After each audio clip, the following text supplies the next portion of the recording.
With Americans continuing to freak out about the one Ebola case found in Texas, thousands of people in West Africa are actually dying from the disease. As of today, it's estimated that 3,000 people have been killed and over 6,000 people have fallen ill from Ebola. Now, you think this would be a great time for sending over some aid to help prevent a further spread of Ebola. Well, that's what our government would like to do, except that the government agencies tasked with doing that can't.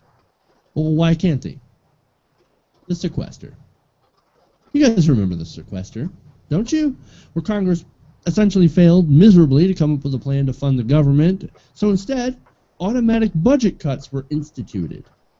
First by cutting the Pentagon, and then going over and cutting social programs for the poor, as if they're going to cut something that actually matters. Yes, that's sequester.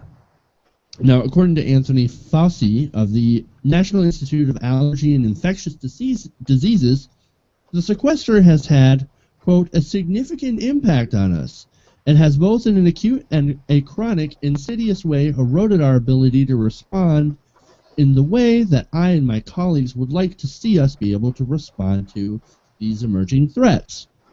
And in my institute particularly, that's responsible for responding on the dime to an emerging infectious disease threat, this is particularly damaging. Makes a lot of sense. Now, the CDC's director of the National Center for Emerging and Zoonotic Infectious Diseases, Dr. Beth Bell, testified before a committee to get more funding to fight Ebola in West Africa. Well, why? Well, they've already seen a $13 million budget cut from the sequester. Now, that's actually kind of a drop in the bucket, because if you really look at the numbers, you would need an estimated, and this is in order to help get the Ebola crisis under control, not eradicate it, just to get it controlled and contained. And these are estimates. The UN estimates that it would take over $600 million just to contain the Ebola crisis. They cut that much, just about that much, actually more, out of the U.S. aid program and the global health programs, which probably could have stopped the spread a little bit earlier. On that, Bell says, quote, if even modest efforts have been made to build a public health infrastructure in West Africa previously, the current Ebola epidemic could have been detected earlier and it could have been identified and contained. This Ebola epidemic shows that any vulnerability could have widespread impact if not stopped at the source. So, what do I have to say? Well, I have to say congratulations, Congress. Perhaps if you had put the damn meat cleaver away from the budget, you might have been able to stop Ebola before it got too large. And another point that I want to point out is that this time, you can't pin this one on Obama. This one's on you. Congratulations.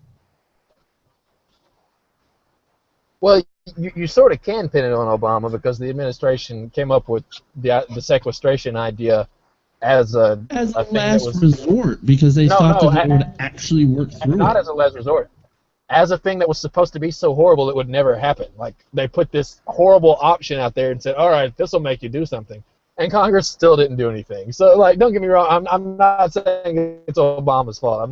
I'm not thanks Obamaing this. I'm just pointing out, like, sequestration was kind of Obama's. That's where it came from. But obviously it was not that he thought it was a good idea. It's that he thought it was so bad that Congress would never let it happen, and he severely overestimated Congress. Go figure. Obama doesn't get Congress or how to work it. But yeah, man. I mean, what else can you say? The free market will fix this. We'll stop shopping at Ebola. I mean, you got to have some government spending here. It's ridiculous. We've had multiple Ebola outbreaks in the past. They've never gotten this bad. It's not a coincidence that this happens at a time when we're cutting foreign aid left and right. You know, it's funny because we're sitting here and it just devolves into the same thing that you want it to, turn into, which is what's complaining about Congress and then or Obama, and that it's just. This is a cycle that somehow we have to figure out how to get out of, and this network, as well as my show and everybody else, is equally responsible for it. by pointing out how dumb some of these people are that we elect. But it's got to be better government, because every time we get into these debates, we just pinata, these folks. Well, that's great, except that government's the answer to some of these problems. And I think what we've ended up with is people don't get the nuanced argument between bad government, and government has now just become synonymous with bad. And so this is a great example, as Jordan said, is something, this is what you need, to stop shopping at Ebola, or that Ebola was kind of made me laugh. There is no solution to this, except sometimes we have to throw government that's the only thing that's big enough to actually handle $600 million problems. And we need to handle those because it affects the daily lives of people. And of course, the great sort of irony of this week is that all of the deaths that are caused by Ebola, which is the one military freakout, and then the 9,000 from the UN report that happened in a civil war with ISIL. What number do we care about, right? It's like, now we really care about those dead people over there, but in Africa, the dead people, that's different.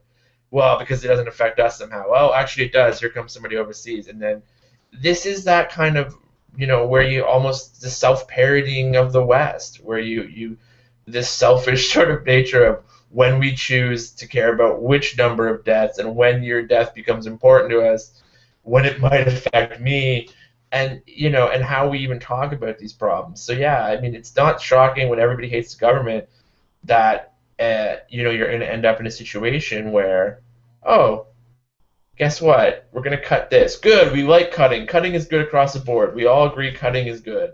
Government has too much money, government equals bad. What about disease? Oh, well, whatever.